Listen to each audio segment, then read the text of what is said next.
Jean-Pierre por aqui. E para quem tá chegando aqui no meu canal, para quem é novo, eu quero me apresentar para você. Eu sou especialista em comportamento humano e eu ajudo o corretor de imóveis ou qualquer outro vendedor a faturar 5 vezes mais utilizando metodologias de leituras comportamentais. É verdade, eu ajudo corretores de imóveis a faturar 5 vezes mais lendo, decifrando, entendendo sobre gente, sobre pessoas. E esse aqui é o nosso segundo vídeo na série Contos de Corretor. Serão 5 vídeos, onde eu vou trazer histórias reais que os corretores compartilham comigo. Inclusive, se você tiver alguma história, você também pode compartilhar a sua. É só você mandar um e-mail para mim, para materialdocorretor@gmail.com, que eu compartilho aqui a sua história, ok? Na história passada e na história de hoje, eu usei nomes fictícios. Por quê? Porque a ideia é trazer para você aqui uma reflexão, uma realidade cotidiana, né, da vida do corretor e uma solução, é claro, né? A gente traz a história, traz a realidade, traz a solução que esse corretor traz em cada experiência que ele vive, né? Para até melhorar o teu atendimento, tá bom?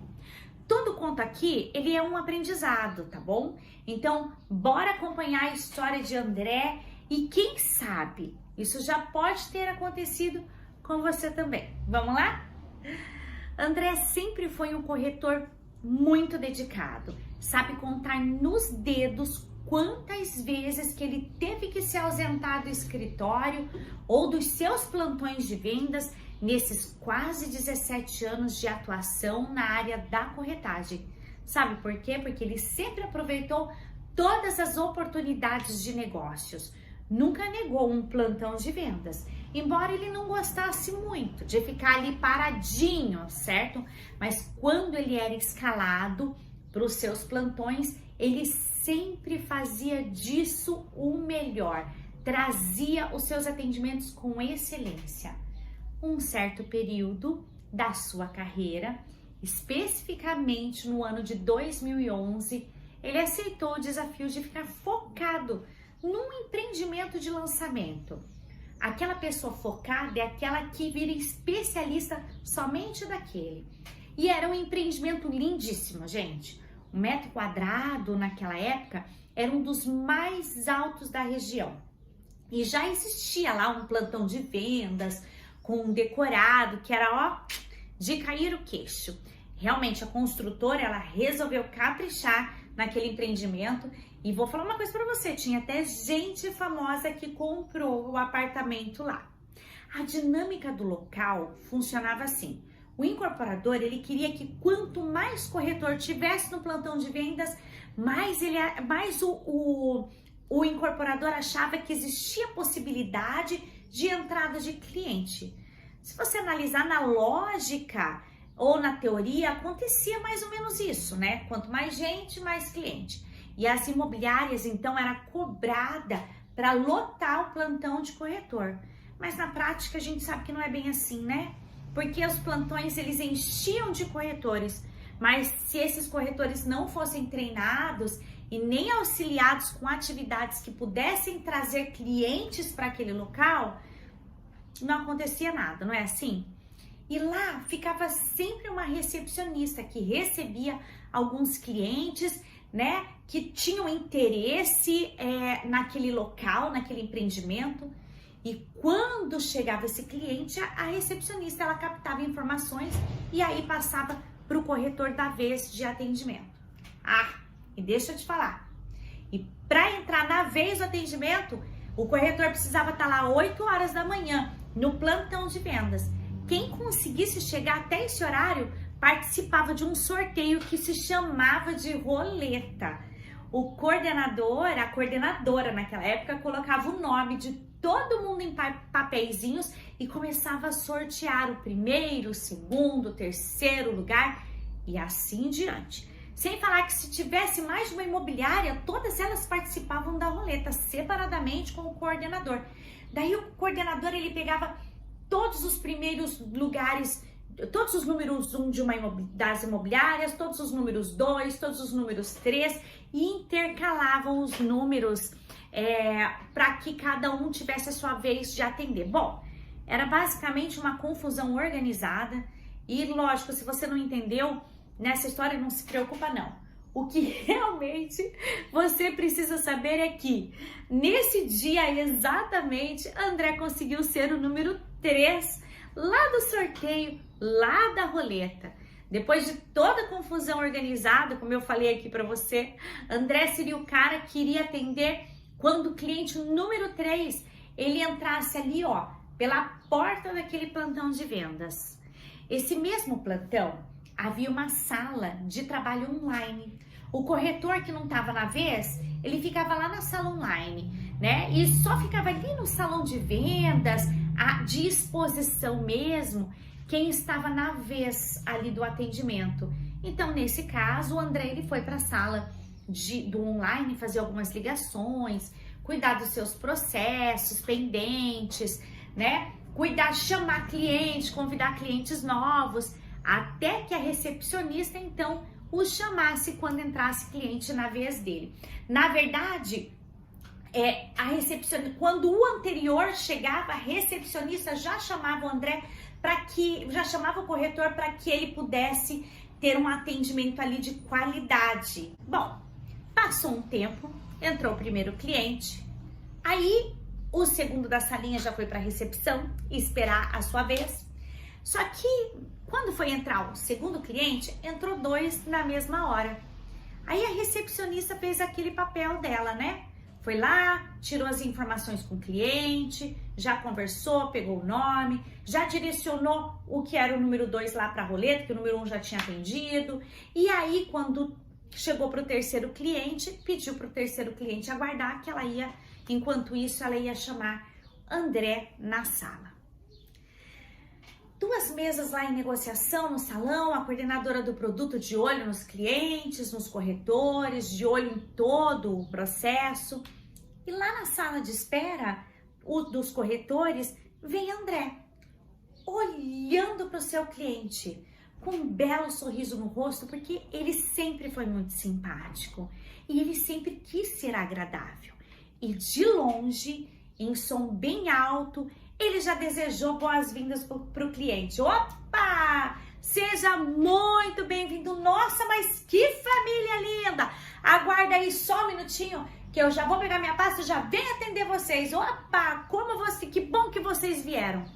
André virou para buscar o material, mas o cliente, mais que rapidamente, ele olhou para a recepcionista e disse que não ia ficar, pediu desculpa, inventou um monte de coisa ali, virou as costas e foi a caminho lá do estacionamento. Mas a coordenadora desse plantão, ela já estava de olho ali, ó, o tempo todo, afinal de contas, esse era o papel dela, né? Ficar observando entrada e saída dos clientes, como que estão sendo feitas as negociações, o desempenho de cada corretor, também para tirar dúvidas de todos os corretores, para apaziguar uma situação assim como essa.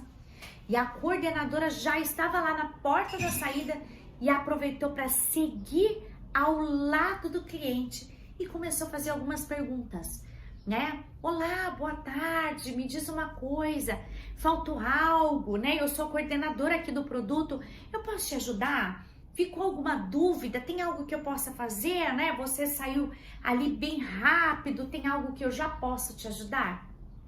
O cliente com aquele olhar baixo, né? Muito tímido. Ele olhou e falou assim, sabe o que é? Eu não gostei da atitude do corretor. Ele falou alto na frente de todo mundo. E aí eu não gosto disso, não gosto que me exponha. Eu prefiro ir embora, mas muito obrigada. Falou para a coordenadora, muito obrigado. A gente volta uma outra hora, a gente liga de uma outra hora. E a coordenadora toda preocupada ali, tentando reverter essa situação. Tentou ainda assim conversar com o cliente, né?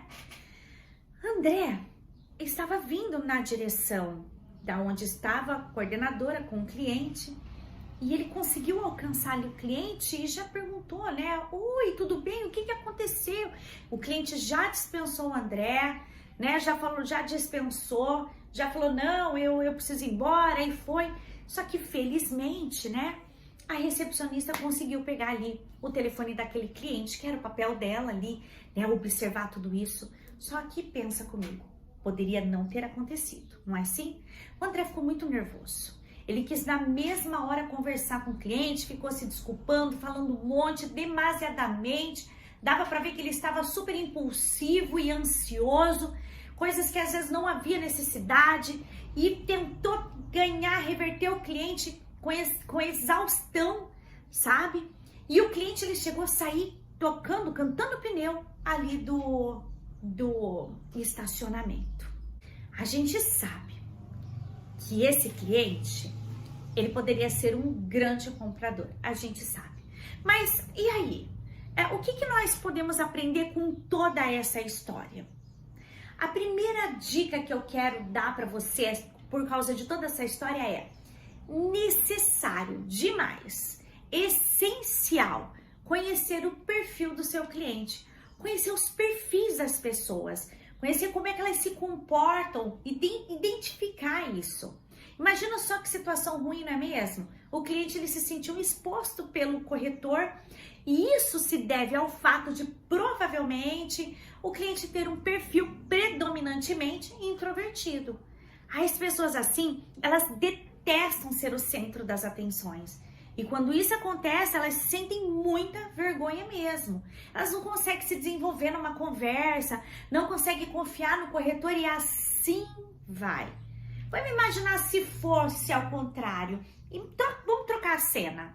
Se fosse o cliente extrovertido e o André chegando bem introvertido, né? E o cliente lá todo animado, e ao invés do André chegar falando boas-vindas alto, ele baixa a cabeça com aquela cara de sério, quase não conversa, não olha para os olhos do cliente, não dá muita importância. E esse cliente que é extrovertido, ele também vai se sentir excluído. E a primeira coisa que ele vai reclamar é com a falta do calor humano desse atendimento. Mas o que então deveria ter acontecido no caso do André e do cliente que foi embora, né? Vamos pensar assim. Se a gente for voltar à história, pensa, André, ele deveria ter chegado até o cliente com uma abordagem que eu chamo de abordagem base. A abordagem base é aquela que nós iniciamos para prestar atenção no comportamento desse cliente, na forma como o cliente chega, na forma como o cliente começa a falar, a postura, expressões, movimentos corporais. Existe um processo que nós chamamos de calibragem, que acontece nos primeiros minutos de atendimento, onde o corretor, ele precisa parar para analisar todo o conjunto postural desse cliente. Criar, então, rapport, que é uma sintonia, e identificar o comportamento desse cara. E aí, depois, o André agiria. Na PNL, calibragem significa perceber as diferenças. Todos nós temos a capacidade disso, de perceber a diferença das pessoas, e a gente usa todo dia isso. Por isso que vale muito mais a pena a gente desenvolver isso, aperfeiçoar, mas na maneira certa, no julgamento certo. Assim a gente consegue entender as diferenças sutis, leves de expressão, enquanto a pessoa está ali falando com você. Quando nós observamos ou deciframos outras pessoas, isso significa calibrar os sinais, sentir os sinais pequenos. Porém, eles são decisivos, que podem nos fazer perceber como que essa pessoa reage. Sabe o que acontece? Nós confiamos demais no verbal, gente.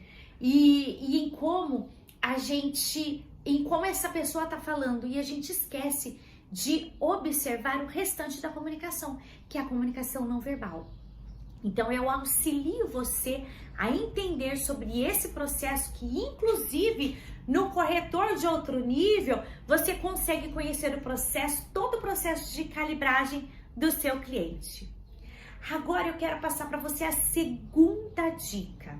A segunda dica é: tenha e saiba o que é inteligência emocional. Vamos lá. O que é inteligência emocional? Inteligência emocional é como essa palavra mesmo diz, inteligência nas suas emoções. Daniel Goleman, que é o pai da inteligência emocional, ele diz que você deve gerenciar suas emoções e ainda gerenciar as emoções das pessoas que estão do seu lado. Imagina só, se a gente quase não tem capacidade, não entende como gerenciar nossas emoções, como que a gente vai gerenciar as emoções dos nossos colegas? Por quê? Porque nós somos responsáveis pelo que o outro sente. Olha o que aconteceu na abordagem com o André. Quando o André chegou, o André jogou um impulso pro cliente, o cliente se sentiu ofendido, acabou com a inteligência emocional desse cliente. Se o André tivesse esperado para fazer essa abordagem base, para fazer a calibragem, ele não ia gerenciar a emoção desse cliente, ou seja, perdão, ele iria gerenciar a emoção desse cliente, mas de uma maneira positiva e não uma maneira negativa, que foi o que aconteceu. E hoje nós temos essa capacidade de gerenciar as emoções das pessoas.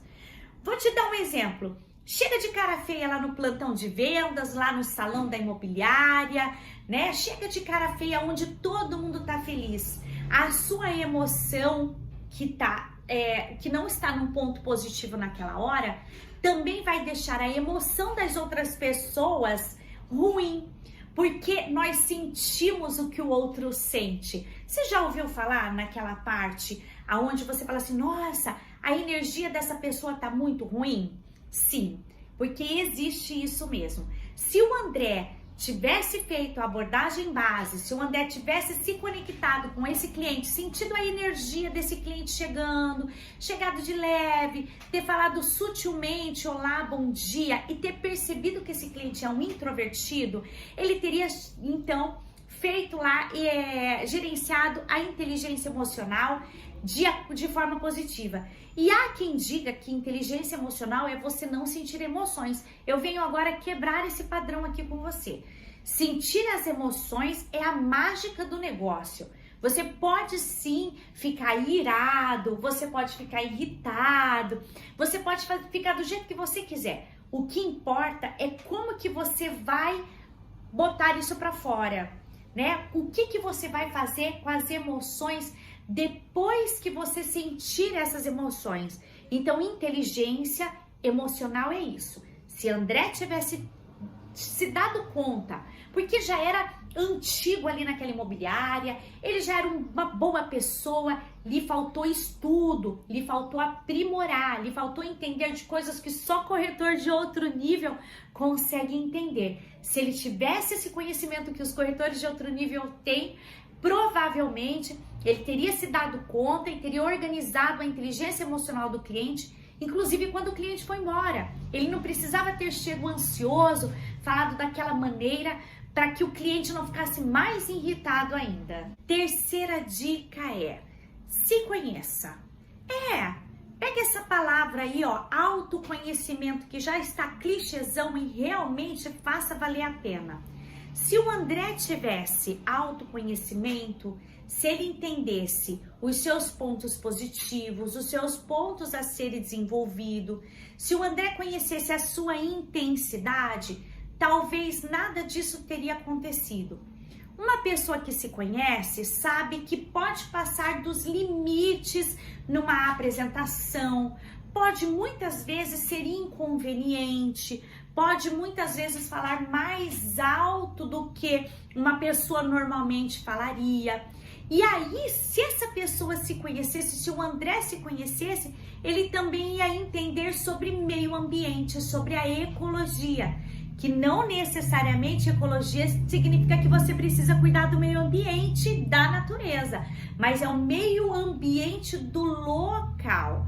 Então, existem muitas questões aí que poderiam ser resolvidas se o André tivesse parado e analisado as coisas, como ele se comporta e como as coisas elas devem ser feitas, né? Como é que é o equilíbrio, como é que é a energia do meu cliente comparado à minha energia. Imagine só, eu sou corretor ali, o André é corretor, e ele está super animado, super agitado para atender o cliente. E o cliente, ele chega da rua com uma outra energia, de uma outra forma, cheio de características que eu preciso descobrir. Se o André se conhecesse de verdade, ele ia entender que ele não precisava chegar dessa forma. Ele ia entender o tamanho da intensidade dele na hora de fazer uma abordagem. Pontos fracos, pontos a serem desenvolvidos. E é claro, né, gente? Não adianta só se conhecer. O que adianta também é entender o que é que está atrapalhando o meio ambiente das pessoas, o que está incomodando as pessoas, para que a gente possa consertar também. Sabe aquele ditado? Tudo que é demais incomoda, né? Se você for bom demais, vai incomodar também. Se você for legal demais, também vai incomodar. Então, sempre entendendo que tudo é na medida, né? Então, o André também teria entendido ali na hora que o cliente foi embora, que ele não precisava ali, né, ficar tão ansioso ali com essa questão do cliente ir embora, do cliente não conseguir, não querer ser atendido por ele. Eu fico imaginando o restante dessa história. É sério, eu fico imaginando o restante dessa história. O André entrando no plantão, super nervoso, o André super agitado, a coordenadora tentando conversar com ele tentando se vitimizar, ele tentando conversar. Eu fico pensando qual que é o final dessa história, porque o André não me mandou o final dessa história. Mas o que ele trouxe para mim já foi muito importante, muito interessante, para entender que faltaram-lhe essas competências que eu acabei de passar aqui para vocês agora. Bom, gente, e para finalizar, vamos refletir o seguinte, quantos corretores bons, dedicados, que estão há anos no mercado, assim como o André, pessoas acarinhadas mesmo, acaba passando por essa situação por faltas de competências e habilidades. O André, ele não era um mau corretor. O André era um corretor excelente, um corretor que a empresa gostava muito dele. Só que ele esqueceu que ele precisava se aprimorar, que ele precisava entender sobre inteligência emocional, que ele precisava entender sobre perfis, que ele precisava entender sobre ele mesmo. Porque pro André a vida foi passando, as coisas foram passando e ele achou que não era necessário se desenvolver. E às vezes a gente não tem noção, né, que são essas coisas que trazem realmente a solução para o nosso negócio. Então fica aqui essa reflexão para você, que talvez deve ter perdido tanta venda que nem imaginava que foi por causa do comportamental, por causa das suas ações, né? Muitas vezes você tá aí atendendo e não entende por que o teu cliente compra com outro o mesmo empreendimento, o mesmo imóvel e não comprou com você. Então fica aí uma dica, fica um convite para essa avaliação de você mesmo, fica um convite também para você curtir aqui o meu canal e compartilhar esse vídeo com os seus outros amigos que querem saber da história do André ou que já passaram pela mesma situação do André. E se você quiser contar a tua história, como eu disse no começo, mande para materialdocorretor@gmail.com. Diz lá se você quer que deixe o seu nome, ou se vai ser um nome fictício, ou coloque nos comentários uma experiência que você teve para eu poder entrar em contato contigo, para a gente poder escrever essa história juntos. Vai ser um prazer trazer você aqui, trazer a sua história aqui, e inclusive eu ainda vou fazer uma reflexão em cima da sua história para ver o que a gente pode melhorar para os nossos outros colegas se sentirem pertencentes, né? Eu já contei histórias assim num outro momento, em outros lugares, e as pessoas me falavam: nossa, Melissa, quando você conta essa história nos meus treinamentos, eu me conecto, eu já fiz isso, eu já me comportei dessa forma. Então, mande para um colega seu para ele se conectar também, ok? Não esquece de curtir, não esquece de compartilhar, não esquece de se inscrever no canal, não esquece de assistir os outros vídeos e nem de ir lá no meu Facebook, no meu Instagram, para conhecer um pouco mais do meu trabalho. Eu quero que você fature 5 vezes mais, Eu quero que você se torne um corretor de outro nível, entendendo sobre pessoas, entendendo que não só de técnicas vive um vendedor, mas de todo um autodesenvolvimento, todo um conhecimento do comportamento humano também. Ok? Te vejo então no próximo vídeo.